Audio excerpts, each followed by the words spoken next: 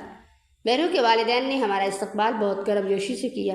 ان کی آنکھوں میں آنسو تھے جو خوشی اور ایک خاص قسم کے اطمینان کی عکاسی کر رہے تھے کہ ان کی بیٹی کے لیے ایک اچھا گھر مل گیا۔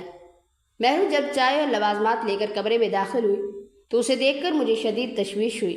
اس کے ہاتھ بری طرح کانپ رہے تھے اور ٹرے میں رکھے کپ ہل رہے تھے۔ اس نے سر جھکائے رکھا اور ہمت کر کے بھی میری طرف نہ دیکھ سکی۔ اس کے والدین نے بار بار معذرت کی کہ وہ جہیز کا کوئی بڑا انتظام نہیں کر سکتے، تو میں نے مسکرا کر کہا ہمیں صرف رشتہ چاہیے، جہیز کی کوئی ضرورت نہیں ہے۔ یہ سن کر ان کے والدین کی آنکھوں میں تشکر کے آنسو آ گئے اور اسی وقت سب نے مل کر فیصلہ کیا کہ زیادہ انتظار کرنے کی بجائے چٹ منگنی پٹ بیاہ والا معاملہ ہی ٹھیک رہے گا۔ اور یوں بیٹھے بیٹھے 1 مہینے کے بعد کی تاریخ طے پا گئی۔ شادی کی تاریخ طے ہونے پر ہر کوئی تو خوش تھا، مگر مہرو کی حالت میں کوئی بہتری نہیں آئی تھی۔ وہ ابھی بھی اسی طرح سہمے انداز میں تھی جیسے اس کے دل پر کوئی بہت بڑا بوجھ ہو یا وہ کسی آنے والی قیامت سے ڈر رہی۔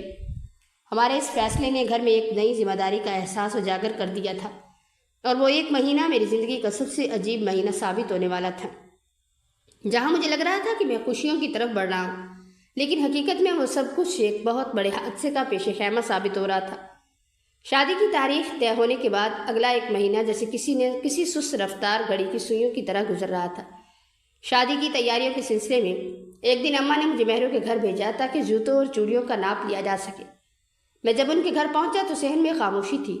مہرو کی ابا نے میرا استقبال کیا اور مجھے ڈرائنگ روم میں بٹھا دیا۔ تھوڑی دیر بعد مہرو کی ماں نے اسے میرے پاس ناپ کا سامان لے کر بھیجا۔ میں کمرے کے باہر کھڑا تھا جبکہ مہرو دروازے کے دوسری طرف سے مجھ سے مخاطب تھی۔ اس نے دروازہ پورا نہیں کھولا تھا، صرف ایک طرف سے مجھے انگوٹھی، چوڑیاں اور اپنا ایک جوتا شاپر میں تھما دیا۔ اس کی آواز میں ایک عجیب سی تھرتھراہٹ تھی۔ میں نے جب اس سے پوچھا کہ تم ٹھیک ہو، کسی چیز کی ضرورت ہے تو بتاؤ، وہ صرف خاموش رہی۔ اس کی خاموشی مجھے کاٹ رہی تھی۔ میں نے اس سے کہا کہ مہرو، اب ہم ایک ہونے والے ہیں تو تمہیں پریشان ہونے کی ضرورت نہیں ہے، مگر اس کی طرف سے کوئی جواب نہیں آیا سوائے ایک افسردگی کے جو دروازے کی اوٹ سے مجھے نظر آئی۔ میں نے اس کا ہاتھ چھونے کی کوشش کی تو اس نے جھٹکے سے اپنا ہاتھ پیچھے کھینچ لیا اور وہ وہاں سے تیزی سے چلی گئی۔ میں وہیں کھڑا رہ گیا اور مجھے ایسا محسوس ہوا جیسے وہ مجھ سے نہیں بلکہ خود سے بھاگ رہی ہے۔ اس واقعے کے چند روز بعد خریداری کا دن آیا۔ اماں مجھے بازار لے گئی تاکہ شادی کے لیے ضروری چیزیں خریدی جا سکیں۔ راستے میں اماں بار بار یہی کہتی رہی کہ بیٹا دیکھو، ہم سادگی تو کر رہے ہیں، مگر کچھ چیزیں تو ایسی ہیں جو روایت کے مطابق ہونی چاہیے۔ محلے والوں کے سامنے ہماری کیا عزت رہ جائے گی اگر ہم نے بالکل ہی سادہ شادی کی۔ میں اماں کی باتوں کو سن کر بس سر ہلا رہا تھا۔ میرا ذہن کہیں اور ہی بھٹک رہا تھا۔ میں بازار کی بھیڑ میں بھی صرف مہرو کا وہ اداس چہرہ دیکھنا چاہتا تھا۔ مجھے ان کپڑوں اور زیورات سے کوئی دلچسپی نہیں تھی۔ میں نے اماں سے کہا کہ آپ کو جو ٹھیک لگتا ہے وہ لے لیں، مجھے بس یہ فکر ہے کہ مہرو کو یہ سب پسند آئے گا یا نہیں۔ اماں نے مجھے گھور کر دیکھا اور کہا کہ تم شادی سے پہلے ہی اپنی دلہن کے غلام بن گئے ہو کیا؟ میرا دل چاہ رہا تھا کہ میں انہیں بتاؤں کہ یہ غلامی نہیں بلکہ ایک ایسی کشش ہے جو مجھے اس کی اداسی کی طرف کھینچ رہی ہے، لیکن میں خاموش رہا۔ میں نے بازار میں 1-2 دفعہ اسے دیکھا تھا کہ وہ اپنی بہن کے ساتھ آئی ہوئی ہے، تب بھی اس نے اپنی نظریں جھکا کر رکھی تھی اور کسی بھی چیز میں کوئی دلچسپی نہیں لے رہی تھی۔ وہ خریداری کرتے ہوئے بھی کسی مردہ سی چیز کی طرح لگ رہی تھی جسے کوئی اور چلا رہا ہو۔ شادی سے 1 دن پہلے کا دن تھا اور گھر میں ہنگامہ برپا تھا۔ باہر ڈھولک کی تھاپ گونج رہی تھی اور محلے کی عورتیں گانے گا رہی تھیں۔ گھر بھر میں خوشی کا سما تھا، لیکن میں اپنے کمرے میں اکیلا بیٹھا تھا۔ کھڑکی سے باہر آتی روشنی اور گانوں کی آوازیں میرے کانوں میں پڑ رہی تھی، مگر میرا دل کسی نامعلوم بے چینی سے بوجھل تھا۔ میں نے بار بار فون اٹھایا کہ مہرو کو ایک میسج کر دوں، مگر پھر رک گیا۔ مجھے لگ رہا تھا کہ جیسے یہ خوشی کا وقت نہیں بلکہ کسی طوفان سے پہلے کی خاموشی ہے۔ میں نے کمرے کے چکر لگائے اور آئینے میں خود کو دیکھا تو میرا چہرہ بھی پھیکا لگ رہا تھا۔ سب باہر کہہ رہے تھے کہ دولہے میاں بہت خوش ہے، لیکن اندر سے میں خالی تھا۔ مجھے مہرو کی وہ اداس آنکھیں اور وہ کانپتے ہوئے ہاتھ یاد آ رہے تھے جو اس نے جوتوں کا ناپ دیتے ہوئے چھپائے تھے۔ اسی وقت باہر سے ابا کی آواز آئی جو مجھے مہمانوں میں چلنے کو کہہ رہے تھے۔ میں نے ایک گہری سانس لی اور اپنے جذبات کو ایک نقاب کے پیچھے چھپا لیا۔ میں کمرے سے باہر نکلا تو ہر کوئی مجھے دیکھ کر مسکرا رہا تھا۔ کسی کو نہیں معلوم تھا کہ ہونے والا دولہا ایک عجیب سی گھٹن میں مبتلا ہے۔ میں محفل میں جا کر بیٹھ گیا، لیکن میرے گانوں کی بجائے مہروں کی وہ اداسی گونج رہی تھی جو اس دن دروازے کی اوٹ سے سنائی دے رہی تھی۔ مجھے بار بار یہی خیال آ رہا تھا کہ کیا ہم صحیح کر رہی ہیں؟ کیا شادی کے بعد سب بدل جائے گا؟ میں نے ایک بار پھر اپنے آپ کو سمجھایا کہ یہ ہر گھر کی کہانی ہے اور میں بھی ایک عام انسان ہوں جو اپنی زندگی کی نئی شروعات کر رہا ہوں۔ لیکن وہ بے چینی تھی کہ ختم ہونے کا نام نہیں لے رہی تھی۔ میں نے فنکشن میں مصنوعی مسکراہٹ سجائی اور گھر والوں کے ساتھ باتوں میں مشغول ہو گیا، مگر میرا ذہن مسلسل اس سوال کے گرد گھوم رہا تھا کہ کل جب گھونگھٹ اٹھے گا تو کیا وہی اداس چہرہ سامنے ہوگا یا کچھ اور جو میری زندگی بدل کر رکھ دے گا۔ آج نکاح کا دن تھا اور گھر میں ایک عجیب سی گہما گہمی تھی۔ میں نے سادہ سا کرتا پاجامہ پہنا ہوا تھا کیونکہ ابھی بارات نے روانہ نہیں ہونا تھا، مجھے یہیں پر ہی اعجاب قبول کروانا تھا، اور جب ہم بارات لے کر وہاں جاتے تو مہرو سے وہاں اس کی قبولیت لینی تھی۔ ابا بار بار گھڑی دیکھ کر جلدی کرنے کا اشارہ کر رہے تھے۔ میں مجمع کے درمیان بیٹھا تھا مگر میرا دھیان مسلسل مہرو کے گھر کی طرف تھا جہاں وہ اس وقت تیار ہو رہی ہوگی۔ نکاح کے کاغذات میرے سامنے رکھے گئے تو میرا دل زور سے دھڑکنے لگا۔ میں نے ایک گہری سانس لی اور گواہوں کی موجودگی میں نکاح نامے پر اپنے دستخط ثبت کر دیے۔ جیسے ہی نکاح ہوا چاروں طرف مبارکباد کا شور مچ گیا، لیکن میرے اندر کوئی خوشی کا احساس نہیں تھا، بس ایک ذمہ داری کا احساس تھا جو مجھ پر لاد دیا گیا تھا۔ تھوڑی دیر بعد مہرو کو ہمارے گھر لانے کی تیاری شروع ہو گئی۔ میں تیار ہو کر باہر گاڑی میں بیٹھا انتظار کر رہا تھا اور پھر ہم بارات لے کر پہنچ گئے۔ کھانا وغیرہ کھانے کے بعد جب رخصتی کا وقت آیا اور وہ باہر نکلی تو اس نے سرخ جوڑا پہن رکھا تھا مگر اس کا چہرہ گھونگھٹ میں چھپا ہوا تھا۔ وہ اپنی ماں کے سہارے گاڑی تک پہنچی، اس کا جسم بری طرح کانپ رہا تھا جیسے اسے شدید بخار ہو۔ ہم گھر پہنچے تو خواتین نے شور مچانا شروع کر دیا اور مجھے کمرے میں بھیج دیا گیا جہاں مہرو کو بٹھایا گیا تھا۔ میں کمرے کے اندر داخل ہوا تو وہاں کا ماحول بالکل بدل گیا تھا۔ باہر محلے داروں کی ہنسی مذاق کی آوازیں آ رہی تھی اور میں اس کمرے میں مہرو کے سامنے کھڑا تھا۔ وہ اپنے ہاتھوں کو جوڑے سر جھکائے بیٹھی تھی۔ میں نے اسے دیکھ کر ایک ہلکی سی مسکراہٹ کے ساتھ کہا کہ آج ہم ایک ہو گئے، لیکن اس کی طرف سے کوئی حرکت نہیں ہوئی۔ مجھے ہنسی آ گئی کہ آج کے جدید دور میں بھی لڑکیاں اتنی شرمیلی ہوتی ہیں کہ گھونگھٹ نہیں ہٹاتی۔ میں نے سوچا کہ شاید اس کے اپنے ارمان ہوں گے اور وہ اسے اپنی عزت سمجھتی ہوگی۔ میں نے آگے بڑھ کر آہستہ سے اس کا گھونگھٹ ہٹایا تو دیکھا کہ اس کی آنکھوں سے آنسو بہہ رہے تھے اور وہ اپنی ہچکیوں کو روکنے کی کوشش کر رہی تھی۔ مجھے اس کے رونے پر تھوڑا دکھ ہوا اور میں نے اسے تسلی دینے کے لیے اس کا ہاتھ تھامنے کی کوشش کی، لیکن جیسے ہی میرا ہاتھ اس کے ہاتھ سے چھوا تو وہ شدید لرز اٹھی اور اس کی سسکیاں ایک دم چیخ میں بدل گئی۔ وہ میرے ہاتھ کے نیچے سے سرک کر زمین پر بیٹھ گئی اور میرے پیروں کو مضبوطی سے پکڑ لیا۔ اس کا یہ عمل دیکھ کر میرے ہوش اڑ گئے۔ میں نے اسے اٹھانے کی کوشش کی مگر وہ مزید زار و قطار رونے لگی۔ اس کی آنکھوں میں وحشت تھی اور وہ اس قدر خوفزدہ تھی جیسے کسی نے اس پر خنجر رکھ دیا ہو۔ میں نے اس سے پوچھا کہ کیا ہوا ہے، تم کیوں رو رہی ہو؟ مگر وہ بس میرے پیروں کو پکڑے زمین پر پڑی رہی۔ اس کے اس رویے نے کمرے میں موجود خوشیوں کے تصور کو ایک پل میں راغ کر دیا تھا اور مجھے محسوس ہوا تھا کہ یہ صرف شرمندگی نہیں بلکہ کوئی بہت بڑا راز ہے جو اب میرے سامنے آنے والا تھا۔ میں نے اسے زبردستی سیدھا کیا اور اس کے کندھوں کو جھنجھوڑتے ہوئے غصے اور تشویش کی ملی جلی آواز میں کہا کہ مہرو آخر ہو کیا گیا ہے تمہیں؟ لوگ باہر ہیں اور تم یہاں میرے پیروں میں گر کر مجھے شرمندہ کر رہی ہو۔ لیکن اس نے میری بات کا کوئی جواب نہیں دیا بلکہ وہ ہچکیاں لے کر روتی رہی۔ اس کے آنسو میرے کپڑوں کو بھگو رہے تھے۔ میں نے اسے پھر جھنجھوڑا اور کہا کہ دیکھو، جب تک تم مجھے کچھ بتاؤ گی نہیں مجھے کیسے پتا چلے گا کہ مسئلہ کیا ہے؟ تم نے مجھ سے شادی کے لیے ہاں کیوں کی؟ اگر تمہیں اس رشتے سے کوئی تکلیف تھی تو وہ تھوڑی دیر خاموش رہی، پھر اس نے ڈرتے ڈرتے اپنی کانپتی ہوئی آواز میں وہ انکشاف کیا جس نے میرے ہوش اڑا دیے۔ اس نے کہا کہ میں آپ کے قابل نہیں اور میں نے آپ کے ساتھ بہت بڑی زیادتی کی ہے۔ میرے پیٹ میں ایک ناجائز بچہ پرورش پا رہا ہے، بس آپ مجھے طلاق دے دیں۔ یہ الفاظ کسی زہریلے تیر کی طرح میرے دل میں اتر گئے۔ مجھے لگا جیسے زمین میرے نیچے سے نکل گئی ہو۔ میری انا پر ایک پہاڑ ٹوٹ پڑا۔ ایک لمحے کے لیے تو میرا دم گھٹ گیا۔ مجھے سمجھ نہیں آ رہی تھی کہ میں کیا کروں، کیا بولوں یا کیسے رد عمل دوں۔ ایک طرف وہ میری پسند تھی اور دوسری طرف اس کی یہ ہولناک حقیقت کہ وہ کسی اور کے بچے کی ماں بننے والی ہے۔ اس نے مزید روتے ہوئے کہا کہ مجھے طلاق دے دے، میں آپ کی زندگی خراب نہیں کرنا چاہتی۔ اس کے اس مطالبے نے میری انا کو مزید مجروح کیا، مگر پھر میں نے ایک گہری سانس لی اور اپنے جذبات پر قابو پایا۔ میں نے سوچا کہ اگر میں نے اسی وقت طلاق دے دی تو اس کا کیا ہوگا، میرے خاندان کی کیا عزت رہے گی، اور وہ معاشرہ جس میں ہم رہتے ہیں وہ اسے زندہ درگور کر دے گا۔ میں نے غیرت کی انا کو مار کر اس کا پردہ رکھنے کا فیصلہ کیا۔ میں نے اس سے کہا کہ تم چپ ہو جاؤ، آج کے بعد یہ بات کسی کے سامنے نہیں آئے گی، اور اس بچے کو میں دنیا کے سامنے اپنا نام دوں گا۔ میرے اس فیصلے پر وہ حیرت سے میری طرف دیکھنے لگی۔ اس کے چہروں پر آنسوؤں کے ساتھ ساتھ ایک عجیب سا شکریہ بھی تھا، مگر اس رات میرے اندر سب کچھ ختم ہو گیا تھا۔ ہمارے درمیان کوئی ازدواجی تعلق قائم نہیں ہوا، اور نہ ہی بات کرنے کی ہمت رہی، کیونکہ مجھے ایسا لگا جیسے میری زندگی کا ایک بڑا حصہ اس راز کے ساتھ ہمیشہ کے لیے دفن ہو گیا۔ ہم نے وہ رات خاموشی میں گزاری، اور میں بس یہ سوچتا رہا کہ میری انا اب کبھی پہلے جیسی نہیں رہ سکے گی۔ شادی کو 1 مہینہ بیت چکا تھا اور گھر کے حالات معمول پر آ رہے تھے، مگر ایک عجیب سی خاموشی ہم دونوں کے درمیان حائل تھی۔ ایک صبح ناشتے کی میز پر اچانک مہرو کا جی متلانے لگا۔ وہ بھاگ کر واش روم کی طرف گئی۔ اماں جو پاس ہی بیٹھی تھی فوراً چونک گئی اور مجھے معنی خیز نظروں سے دیکھتے ہوئے مسکرائیں۔ انہوں نے کہا کہ لگتا ہے گھر میں خوشخبری آنے والی ہے۔ مہرو کمرے سے نکلی تو اس کا چہرہ زرد تھا اور وہ بہت کمزور لگ رہی تھی۔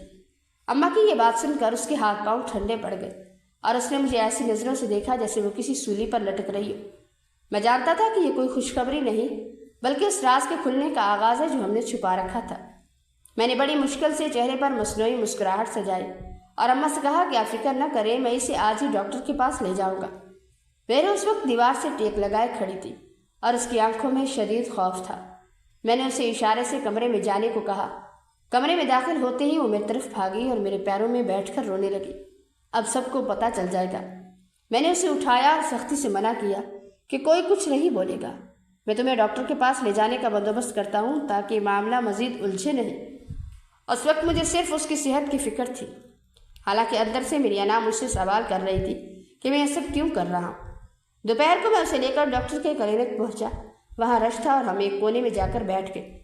مہرو مسلسل کانپ رہی تھی اور اس نے اپنے دوپٹے سے اپنا چہرہ ڈھانپ رکھا تھا۔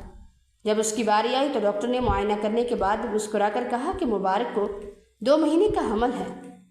ڈاکٹر کے یہ الفاظ سن کر میرے کانوں میں سیٹیاں بجنے لگیں۔ میں نے کیلنڈر پر نظر ڈالی۔ ہماری شادی کو صرف 1 مہینہ ہوا تھا اور یہ رپورٹ بتا رہی تھی کہ بچہ 2 ماہ کا ہے۔ میرا شک جو پہلے ایک خدشہ تھا اب ایک اٹل حقیقت بن چکا تھا۔ کلینک سے باہر نکلتے ہوئے مہرو کی حالت ایسے تھی جیسے اس کے پیروں تلے زمین نکل گئی ہو۔ وہ کچھ بھی بولنے کی ہمت نہیں رکھتی تھی۔ میں نے اسے گاڑی میں بٹھایا اور خاموشی سے گھر کی طرف ڈرائیو کرنے لگا۔ راستے بھر ہم دونوں کے درمیان کوئی بات نہ ہوئی۔ میرے اندر ایک لاوا پک رہا تھا۔ میں سوچ رہا تھا کہ یہ کیسی زندگی ہے جہاں مجھے ایک ایسے بچے کو اپنا نام دینا پڑ رہا ہے جو میری اپنی انا اور غیرت کے خلاف ہے۔ میں اسے ایک ظالم مرد کی طرح دیکھتا رہا، مگر جب وہ گاڑی میں روتے ہوئے مجھ سے معافی مانگنے لگی تو میرے اندر کا وہ انسان جو اس سے محبت کرتا تھا اس نے اسے خاموش کروا دیا۔ میں نے کہا تم کچھ نہ کہو، جو ہو گیا اسے بدلنا اب ہمارے بس میں نہیں۔ گھر پہنچ کر ہم نے اماں کو یہی بتایا کہ حمل ہے، لیکن ڈاکٹر نے صحت کے کچھ مسائل بتائے ہیں اور دوائی دی۔ کسی کو کچھ شک نہ ہوا۔ میں نے اس دن ایک بڑا فیصلہ کیا کہ میں اس کے ساتھ ایک جائز بیوی جیسا سلوک کروں گا تاکہ دنیا کے سامنے کوئی شک نہ رہے، لیکن میرے دل میں اس بچے کے لیے نفرت کی ایک ایسی دیوار کھڑی ہو گئی تھی جو ہر گزرتے دن کے ساتھ ساتھ اونچی ہوتی جا رہی تھی۔ گھر میں سب کو یہ لگا کہ اب سب کچھ معمول کے مطابق ہے، لیکن حقیقت یہ تھی کہ میرے اندر یہ خوفناک کشمکش جاری تھی۔ میں جب بھی مہرو کو دیکھتا تو مجھے اس کے پیٹ میں پلتا وہ بچہ یاد آتا جو میرے وجود کا حصہ نہیں تھا۔ میں نے اپنے آپ کو اس بات پر مجبور کیا کہ میں اسے ایک جائز بیوی کا درجہ دوں گا، اور میں نے اپنا حق حاصل کر لیا، مگر اس تعلق کے بعد بھی میرے دل میں سکون نہیں تھا، بلکہ نفرت اور حقارت کا ایک ایسا طوفان تھا جو مجھے اندر ہی اندر کھائے جا رہا تھا۔ میں ایک طرف سے اسے اپنی بیوی سمجھ کر ساتھ رکھتا تو دوسری طرف میرا ضمیر مجھے ملامت کرتا کہ میں ایک جھوٹ پر اپنی زندگی کی بنیاد رکھ رہا ہوں۔ مہرو کا رویہ بہت بدل چکا تھا۔ وہ ہر وقت کھوئی کھوئی رہتی، مجھ سے نظریں نہ ملاتی اور گھر کے کاموں میں بھی اس کا دل نہ لگتا۔ میں جب بھی اس کے قریب جاتا تو وہ ایک ایسی شرمندگی اور خوف کا اظہار کرتی جیسے وہ خود کو میرے قابل نہیں سمجھتی۔ وہ اکثر روتے ہوئے کہتی کہ آپ نے میری عزت بچا لی ہے، لیکن میں خود کو آپ کے سامنے کبھی سر اٹھا کر نہیں دیکھ سکوں گی۔ اس کی یہ باتیں میرے غصے کو مزید بھڑکا دیتی۔ کبھی کبھی تو میرا دل کرتا کہ میں گھر بھر کے سامنے سب سچ اگل دوں، مگر پھر اس کی خاموش چیخیں اور اس کا ٹوٹا ہوا وجود مجھے روک دیتا۔ میں اس کے ساتھ بیٹھتا، اس کا ہاتھ تھامتا تاکہ گھر والوں کو شک نہ ہو، لیکن اس کا ہاتھ تھامتے وقت میری انگلیاں سخت ہو جاتی تھیں۔ میرے لیے یہ ایک بہت بڑا امتحان تھا، کیونکہ میں جتنا اسے اپنانے کی کوشش کرتا، میری مردانہ انا اور وہ سچ مجھے اتنا ہی پیچھے دھکیل دیتا۔ مہرو بہت حساس ہو چکی تھی، وہ میری ہر بات پر سہم جاتی اور اکثر راتوں کو چپکے روتی رہتی۔ میں نے اسے کئی بار چپ کروانے کی کوشش کی، مگر وہ یہی کہتی کہ آپ کے ساتھ ناانصافی کر رہی ہوں۔ ہماری زندگی ایک ایسے بندھن میں جکڑی جا چکی تھی جس میں محبت سے زیادہ بوجھ اور خوف شامل تھا۔ میں اس کے ساتھ تو تھا، مگر میرے جذبات کا جنازہ نکل چکا تھا۔ میں نے اسے ایک ایسی قید میں ڈال دیا جہاں وہ سانس تو لے رہی تھی، مگر اس کی روح میرے سامنے ہر روز دم توڑ رہی تھی، اور میں بس ایک خاموش تماشائی بنا یہ سب دیکھتا رہا۔ 7-8 ماہ کا عرصہ اس کشمکش میں گزر گیا کہ جیسے وقت تھم گیا ہو۔ آخرکار وہ دن آ ہی گیا جب مہرو کے ہاں بچے کی پیدائش ہوئی۔ گھر میں خوشیوں کا سما تھا۔ اماں اور باقی خواتین ایک دوسرے کو مبارکباد دے رہی تھی اور مٹھائیاں بانٹی جا رہی تھی۔ میں گھر کے ایک کونے میں کھڑا دیوار سے ٹیک لگائے یہ سب دیکھ رہا تھا۔ میرے دل میں کوئی خوشی نہیں تھی، بلکہ ایک شدید بوجھ تھا۔ جب اماں نے بچے کی قبل از وقت پیدائش کا ذکر کیا تو میں نے پہلے سے تیار شدہ جملہ دہرایا کہ اکثر اوقات ایسا ہو جاتا ہے کہ بچے 8ویں مہینے میں ہی پیدا ہو جاتے ہیں۔ میری بات پر سب نے سر ہلا دیا اور اسے قدرت کا کھیل سمجھ کر خاموش ہو گئے۔ کسی کے وہم و گمان میں بھی یہ بات نہیں تھی کہ بچہ پورے وقت پر پیدا ہوا ہے، اور یہ کہانی اتنی گہری ہے۔ میں نے دیکھا کہ مہرو کمرے میں نیم بے ہوش سی پڑی تھی، اور اس کے چہرے پر ایک سکون تھا جو مجھے تکلیف دے رہا تھا۔ میں نے ہمت کر کے بچے کی طرف دیکھا جو اپنی ماں کے پہلو میں تھا۔ میرا دل چاہا تھا کہ میں اسے گود میں اٹھاؤں اور اسے پیار کروں، مگر میرا ہاتھ آگے بڑھنے سے پہلے ہی رک گیا۔ مردانہ انا کی ایک دیوار میرے سامنے کھڑی تھی جو مجھے بچے کو چھونے سے روکتی تھی۔ مہرو نے آہستہ سے آنکھیں کھولی، اور جب اس کی نظر مجھ پر پڑی تو میں نے اپنی آنکھوں میں چھپی نفرت کو واضح محسوس کیا۔ وہ میری نظروں کا مطلب سمجھ گئی تھی۔ اس کی آنکھوں میں آنسو آ گئے اور اس نے فوراً بچے سے اپنا چہرہ دوسری طرف کر لیا۔ اسے پتہ چل گیا تھا کہ میں اس بچے کو کبھی اپنا خون نہیں مان سکوں گا۔ یہ ایک بہت ہی کربناک لمحہ تھا جہاں گھر والوں کی چیخو پکار اور خوشی کی آوازیں میرے لیے کسی سزا سے کم نہیں تھی۔ مجھے یہ محسوس ہوا کہ یہ بچہ ہماری زندگی میں ایک ایسی علامت بن کر آیا ہے جو ہمارے ہر جھوٹ اور ہر چھپے ہوئے سچ کو روز یاد دلائے گا۔ میں وہاں سے اٹھ کر باہر سین میں آ گیا اور کھلی فضا میں سانس لینے کی کوشش کی، مگر ایسا لگا جیسے ہوا میں بھی وہی بوجھ کھلا ہوا ہے۔ اس بچے کی پیدائش نے میرے اندر کی وہ انا مزید بھڑکا دی تھی جو میں نے بڑی مشکل سے دبا رکھی تھی۔ اب میرے لیے مہرو کا سامنا کرنا اور بھی مشکل ہو گیا تھا، کیونکہ اب میرے سامنے وہ صرف وہ نہیں تھی بلکہ وہ ثبوت تھا جس نے میری پوری زندگی کو ایک سوالیہ نشان بنا دیا تھا۔ بچے کی پیدائش کے کچھ دن بعد میری زندگی کے سب سے گھٹن دور تھا، جس میں میری انا مجھے ہر لمحے جلا رہی تھی۔ گھر میں بچہ تو سب کی آنکھوں کا تارا بن گیا تھا، لیکن میرے اندر ایک نفرت کا لاوا تھا جو چھوٹی چھوٹی باتوں پر پھٹ پڑتا تھا۔ ایک شام جب مہرو نے بچے کو چپ کروانے کی کوشش کی تو وہ روتا رہا۔ میں نے کمرے میں داخل ہوتے ہی بغیر کسی وجہ کے مہرو پر چیخنا شروع کر دیا کہ ان سے ایک بچہ بھی سنبھالا نہیں جاتا۔ میری آواز سن کر وہ سہم کر ایک کونے میں دبک گئی اور اس کی آنکھوں میں خوف کے آنسو آ گئے۔ میں نے اسے نہیں دیکھا کہ وہ کتنی تھک چکی ہے، مجھے بس اپنی انا کا غصہ نظر آتا تھا جو مجھے دن رات بے چین رکھتا تھا۔ اکثر ایسا ہوتا کہ وہ کھانا تیار کر کے لاتی تو میں صرف اس لیے اسے ٹوک دیتا کہ نمک کم ہے یا کھانا ٹھنڈا ہے۔ میں جان بوجھ کر اس کے زخموں پر نمک چھڑکتا تھا تاکہ میں خود کو اس نفرت کے ذریعے زندہ رکھ سکوں۔ وہ کبھی پلٹ کر جواب نہیں دیتی تھی، بلکہ سر جھکا کر میری تلخی کو سہتی رہتی تھی۔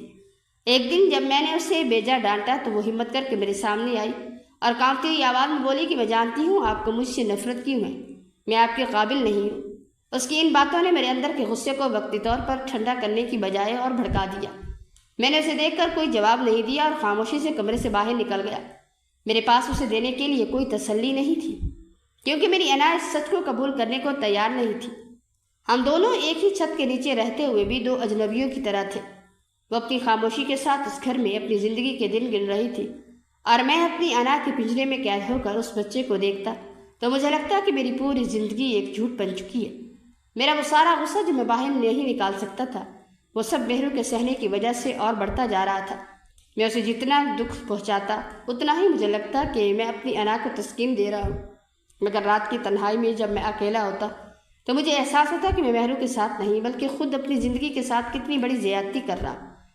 ایک دن جب بچے کو ویکسین لگنے کا وقت آیا، تو میں نے پہلے سے منصوبہ بنا لیا تھا کہ میں اکیلا ہی اسے اسپتال لے جاؤں گا۔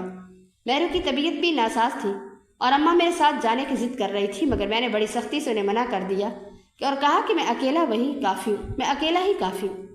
میں نے بچے کو اٹھایا اور گھر سے نکل کھڑا ہوا۔ ہسپتال میں ویکسین لگوانے کے دوران میں نے موقع دیکھ کر خفیہ طور پر DNA ٹیسٹ کے لیے بھی نمونے جمع کروا دیے۔ ڈاکٹر کے پاس جانے کے بعد جب میں گھر واپس آیا تو میرے ہاتھ کانپ رہے تھے۔ میں نے مہرو سے کچھ نہیں کہا، وہ بس اپنی کمزوری میں نڈال بستر پر پڑی تھی۔ میں نے بچے کو اس کے پاس چھوڑا اور کمرے میں جا کر دروازہ بند کر لیا۔ وہ 2 دن میری زندگی کے سب سے طویل ترین دن تھے۔ میں گھر میں پاگلوں کی طرح پھر رہا تھا، مجھے ایک لمحے کے لیے بھی چین نہیں آ رہا تھا۔ نہ تو میں ٹھیک سے کھانا کھا پا رہا تھا اور نہ ہی سو پا رہا تھا۔ میرا دماغ مسلسل اسی سوچ میں الجھا ہوا تھا کہ رپورٹ میں کیا نکلے گا۔ 2 دن گزرنے کے بعد جب میں رپورٹ لینے ہسپتال پہنچا تو میرے دل کی دھڑکنیں بند ہونے کے قریب تھی۔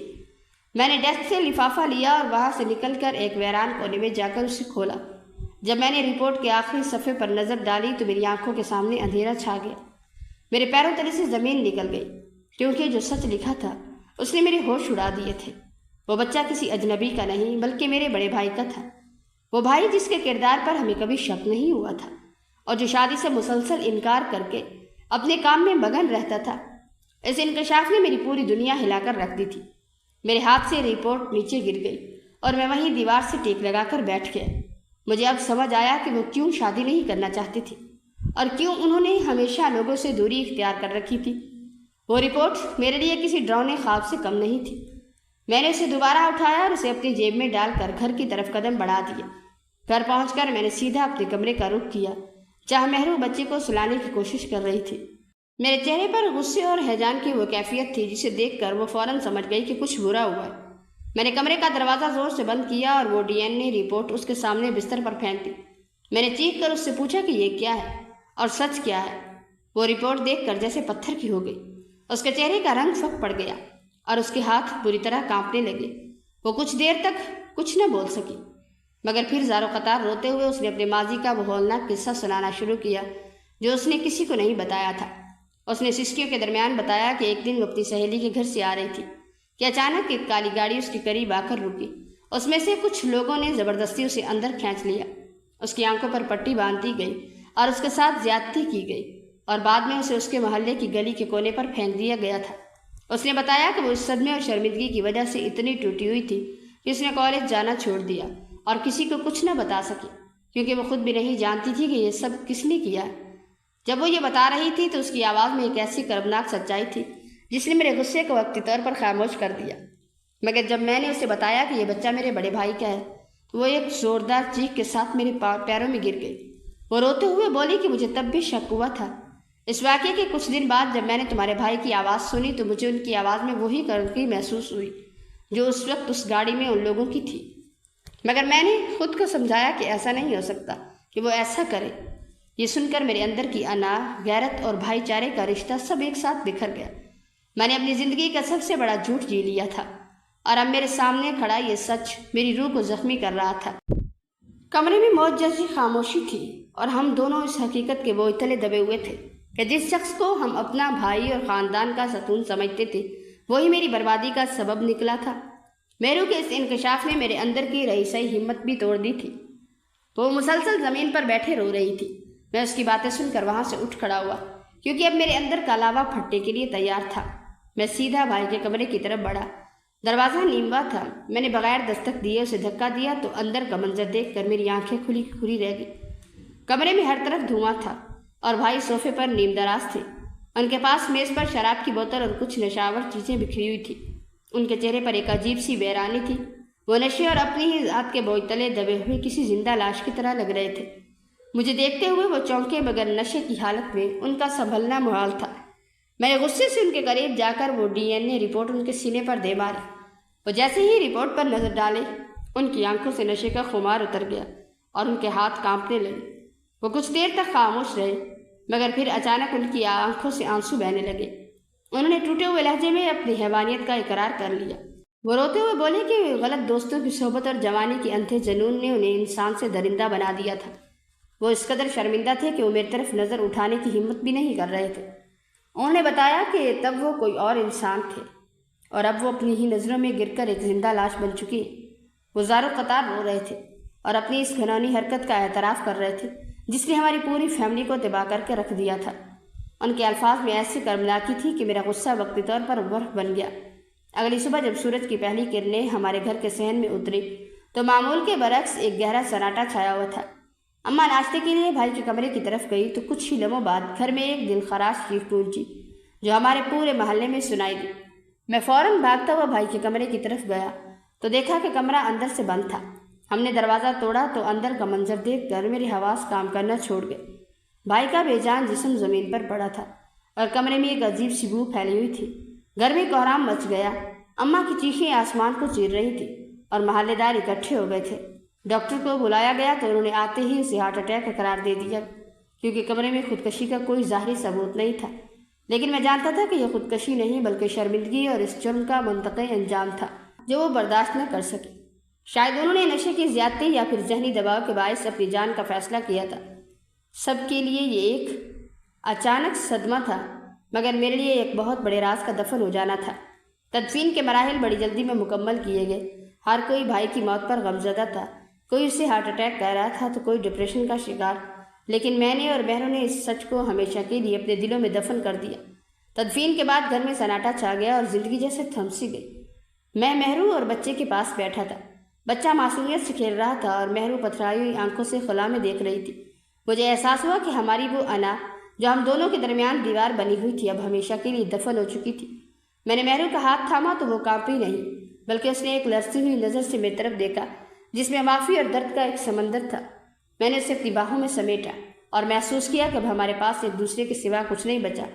ہم دونوں اب اس گھر میں ایک ایسے بوجھ کے ساتھ زندہ تھے جس کا جواب کبھی کسی کو نہیں مل سکے گا۔ وہ بچہ اب ہمارا تھا اور اس کا وجود کا وہ ہولناک سچ اب ہماری زندگی کا حصہ بن چکا تھا۔ میں جانتا تھا کہ یہ زندگی اب پہلے جیسی نہیں رہے گی، لیکن اب انا کا وہ کھیل ختم ہو چکا تھا اور ہم دونوں صرف ایک ایسی زندگی گزارنے پر مجبور تھے جس میں ہر دن ایک نیا امتحان تھا، مگر اس بار ہم ایک دوسرے کے ساتھ کھڑے تھے۔ وقت کا پہیہ اپنی رفتار سے گھومتا رہا اور ہمارے گھر کی دیواروں سے وہ گھٹن اور خاموش چیخیں آہستہ آہستہ رخصت ہونے لگی۔ ہمارا بچہ آہستہ آہستہ بڑا ہو رہا تھا۔ اس کی ننھی ننھی حرکتیں اور گھر میں اس کا شور میرے لیے کسی معجزے سے کم نہ تھا۔ میں نے اسے بڑے لاڈ اور توجہ سے اسکول میں داخل کروایا۔ روز صبح اسے تیار کر کے اسکول چھوڑنا اور واپسی پر اس کے بستہ کندھے پر لٹکائے گھر آنے کا منظر دیکھ کر میرا دل باغ باغ ہو جاتا تھا۔ اس کے اسکول کے اساتذہ جب اس کی اچھی تربیت کی تعریف کرتے تو مجھے یوں محسوس ہوتا جیسے خدا نے میرے صبر کا بہترین صلہ مجھے لوٹا دیا ہے۔ وہ ہمارے لیے صرف ایک بچہ نہیں بلکہ اس محبت کا ثمر بن چکا تھا جو ہم نے صبر اور قربانی سے پروان چڑھائی تھی۔ وہ ہم دونوں کا ایسا مان بن گیا تھا جس کے لیے ہم نے اپنا سب کچھ داؤ پر لگایا تھا۔ مہرو کے چہرے پر برسوں بعد وہ پرسکون تبسم لوٹ آیا تھا جسے میں نے شادی کی پہلی رات ہی کھو دیا تھا۔ اب ہم دونوں شام کے وقت گھر کے صحن میں چارپائیوں پر بیٹھے چائے پیتے تو ہمارے درمیان وہ بے چین کرنے والی خاموشی نہیں تھی بلکہ ایک ایسا اطمینان ہوتا جس میں کوئی راز چھپانے کا بوجھ نہیں تھا۔ ہم نے اپنے ماضی کے اس کڑوے سچ کو اپنی روح کے سب سے گہرے خانے میں دفن کر دیا تھا، اتنا گہرا کہ اب وہ ہمیں تکلیف نہیں پہنچا سکتا تھا۔ کبھی کبھی وہ بچہ ہمارے پاس آ کر بیٹھتا، ہمیں اپنی کامیابیوں کے قصے سناتا تو میں اور مہرو ایک دوسرے کو دیکھ کر مسکرا دیتے۔ اس مسکراہٹ میں وہ عہد ہوتا جو ہم نے برسوں پہلے ایک دوسرے سے کیا تھا۔ گھر میں اب کوئی تانا نہیں تھا، کوئی تنہائی نہیں تھی، بلکہ ایک ایسی برکت اور سکون تھا جو ان گھروں میں ہوتا ہے جہاں انسان ایک دوسرے کو نبھانا سیکھ لے۔ ہمارے خاندان کی بنیادیں اس ایک جھوٹ پر کھڑی تھی مگر ہماری نیتوں کی سچائی نے اسے ایک مضبوط عمارت میں بدل دیا تھا۔ ہم نے اپنی انا کو مار کر اپنی انسانیت کو زندہ رکھا تھا اور آج اس کا نتیجہ ہمارے سامنے تھا۔ زندگی کا ہر امتحان ختم ہو چکا تھا اور ہم نے اپنی آخری عمر کے ان دنوں کو اس سکون کے نام کر دیا تھا جس کے ہم طلبگار تھے۔ وہ بچہ جسے میں نے نفرت کی نظر سے دیکھنا شروع کیا تھا اب میری زندگی کا سب سے بڑا سہارا اور فخر بن چکا تھا، اور میں اس حقیقت کو تسلیم کر چکا تھا کہ محبت صرف خون کے رشتوں میں نہیں ہوتی بلکہ ان رشتوں میں ہوتی ہے جنہیں ہم اپنے ضعف اور برداشت سے تخلیق کرتے ہیں۔ ہماری کہانی ایک کڑواہٹ سے شروع ہوئی مگر اس کا اختتام ایک ایسی مٹھاس پر ہوا جس نے ہمارے وجود کو تر و تازہ کر دیا تھا۔ ہم نے سیکھ لیا تھا کہ کبھی کبھی کچھ رازوں کو دفن کر دینے میں ہی زندگی کی بقا ہوتی ہے، اور آج ہم اس مقام پر تھے جہاں نہ کوئی پچھتاوا تھا اور نہ کوئی خوف، بس ایک دوسرے کا ساتھ تھا اور ایک سکون بھرا مستقبل جس میں ہم نے اپنی محبت کو ہمیشہ کے لیے امر کر دیا تھا۔ انسان جب اپنی انا کو مار کر کسی کی غلطی کو چھپاتا ہے اور اسے معاف کر کے اپناتا ہے تو وہ صرف کسی کی زندگی نہیں بچاتا بلکہ اپنی روح کو بھی پاک کر لیتا ہے۔ دکھوں کا پہاڑ چاہے کتنا ہی بڑا کیوں نہ ہو، اگر ہم سچائی اور صبر کا دامن تھامے رکھیں تو اللہ ایسی راہیں نکال دیتا ہے کہ کڑواہٹ خود بخود مٹھاس میں بدل جاتی ہے۔ اصل مردانگی انتقام میں نہیں بلکہ اس شخص کو سہارا دینے میں ہے جو ٹوٹ چکا ہو۔ اے میرے کریم اور رحیم پروردگار، تو ہر دل کا حال جانتا ہے اور ہر آنکھ کا آنسو تیری نظر میں ہے۔ اے اللہ، میں دعا گو ہوں کہ تو اس دنیا کے ہر انسان پر اپنی خاص رحمتیں نازل فرما۔ اے اللہ، جو لوگ آزمائشوں میں گھرے ہیں انہیں صبر جمیل عطا فرما اور ان کی زندگیوں میں خوشیاں لوٹا دے۔ جن کے نصیب کھوٹے ہیں یا جو اپنی زندگی کی جنگ میں تنہا محسوس کرتے ہیں ان کے نصیبوں کو کشادہ کر دے اور ان کی تقدیر میں ایسی بھلائی لکھ دے جس کا وہ تصور بھی نہ کر سکے۔ اے رب کائنات، ہر گھر میں سکون اور محبت کی چادر بچھا دے۔ ہر بیٹی کو وہ عزت اور ہر بیٹے کو وہ ظرف عطا فرما جو تیرے پسندیدہ بندوں کی نشانی ہے۔ ہماری آنے والی نسلوں کو نیک، صالح اور باکردار بنا اور انہیں ہر قسم کی برائی اور شر سے محفوظ رکھ۔ اے اللہ، ہمیں ایسا دل عطا کر جو دوسروں کا درد محسوس کر سکے اور ایسی زبان عطا کر جس سے صرف خیر اور حوصلہ افزائی کے الفاظ نکلے۔ ہمارے گھروں کو ایسی دستگاہ بنا جہاں سے اچھی اخلاق، اخوت اور انسانیت کا سبق عام ہو۔ اے اللہ، ہمیں دنیا اور آخرت کی ہر خیر عطا فرما۔ ہمارے نصیبوں کو اپنی رضا کے مطابق سنوار دے۔ آمین ثم آمین۔